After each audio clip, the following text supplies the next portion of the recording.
Hello everyone, my name is Anar Poddar. So today we are going to discuss about unit number 5, the memory system, lecture number 32. Let us go through the contents that we are going to discuss in this lecture. We are going to discuss about semiconductor RAM memories and internal organization of memory chips. Now what is semiconductor RAM memories? Now, semiconductor RAM memories are available in wide range of speeds. Their cycle times ranges from 100 nanoseconds to less than 10 nanoseconds. Now, semiconductor, as you know, it is having a large number of speeds. So, their cycle time also will be large. They are used in implementing memories.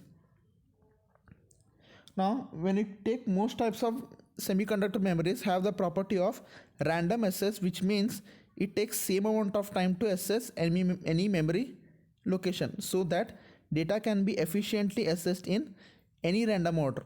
So the advantage of using semiconductor memory is they have the property of random access. Random access means suppose the semiconductor memory, if want to access in a part of the memory which is present at the end, it can be possible to semiconductor. That means it takes same amount of time to access any memory location. Suppose if the data which is present at the last memory location, you can get that data using random access property of the semiconductor. This contrasts with the data storage media such as hard disk and CDs, which read and write data consecutively, and therefore data can only be accessed in the same sequence as written. Now the difference here is when you take a hard disk or CDs, now whatever the data will be present, we can access the data sequentially, that is one by one as well as in a serial order. Whereas when you go for semiconductor RAM memories, we can access the data which is present at any memory location. Suppose the data is present at the 10th location, we can randomly access that data that is present at the 10th location. Now if that 10 location, if it is present in the hard disk, so for hard disk accessing, first we have to go on accessing from the first location, second location and up to 10th location. So that is the difference between semiconductor memory and data storage medias.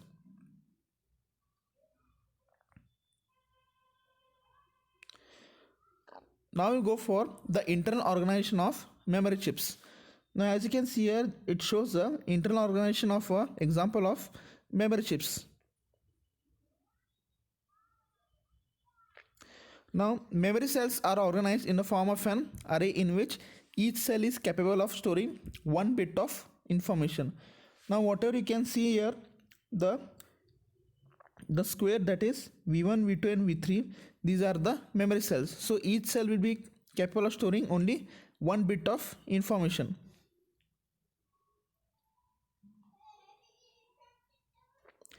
Now each row of the cells constitutes a memory word. Now when you can see here, all the cells in the row, suppose if there are 3 cells in the row, all 3 cells will constitute a single word and which are connected to a common line referred to as word line. So as you can see it, the W0 word line. So W0 word line, it has n number of cells. So these n number of cells which will form a single word. All the cells that are present in the W0, that is W0 word line, will form a single word which are driven by the address decoder on the chip. The cells in each column are connected to a sense or write circuit. Now when you take a column wise cells, all the cells which are connected in column are connected to a single sense write circuit. Now these are connected to the data input or output lines of the chip. Now these sense write chips, what it will do is, whatever the data that is present in the cells, it will fetch all the data that is present in all the data from the column and it will fetch it to the output devices. Now during a read operation, now suppose if you are reading any data, these circuits sense or read the operation stored in the cells selected by a word line and transmit the information to the output data line. So as you can see here, there are number of word lines.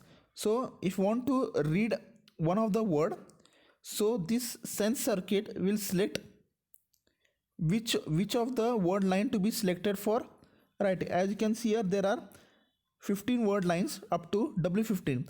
Now suppose if the sense write circuit wants to read the data that is present in W15 word line, so it will fetch that data and fetch this information to the output data line.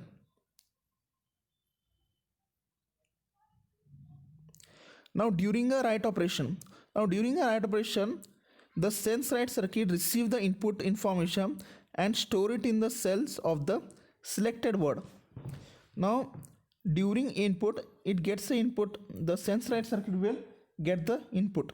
Now if it has got the input, it will select the appropriate cell of the selected word where the information has to be stored. Now if suppose one of the bit is to be stored in one of the word line in that cell.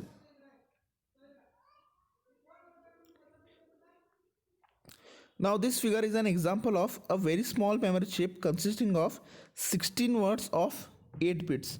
Means each word contains 8 bits.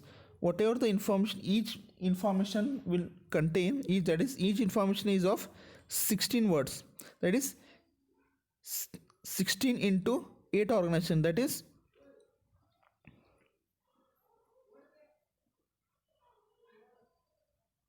128 bits. So totally it can store 128 bits of data. Now the data input and data output of each sense circuit are connected to a bidirectional data line that can be connected to the data bus of a computer. So as you can see here, the data input and data output of a sense write both will be connected to a single bidirectional line. Now for the sense data line, you can see there are two lines. Both the lines are connected to each of the cells of each of the word line, and it is also connected to the data bus lines. Two control lines and control signals are also provided.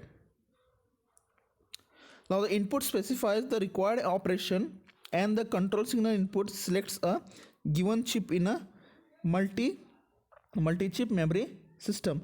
So there are two chips, that is the input which requires the read operation as well as the control signal.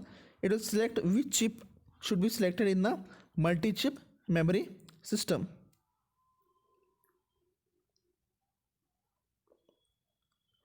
Now the memory circuit stores 128 bits. As I told, it is a 16 words where each word is of 8 bits. So there are 128 bits stored in this organization, and it requires 14 external connection for address data and control lines.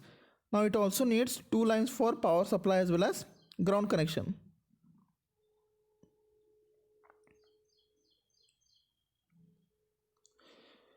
Next we see organization of a 1K into 1 memory chip. Now here you can see it is a 10-bit information. That is, it's slightly larger memory, and same number of cells can be organized into a 1K into 1 format. That is 10-bit address is needed. So there is only one data line resulting in 15 external connections. Now the required 10-bit address will be divided into two groups, that is 5 bits from the row and column address for the cell array. Now the row address will select a row of 32 cells which are accessed in all parallel. So as you can see, all the 32 cells will be accessed in parallel in the row wise. Now according to column address, only one of these cells will be connected to the external data by a output multiplexer and input multiplexer. Now in this video we have studied about what is semiconductor RAM memories, internal organization of memory chips. Thank you.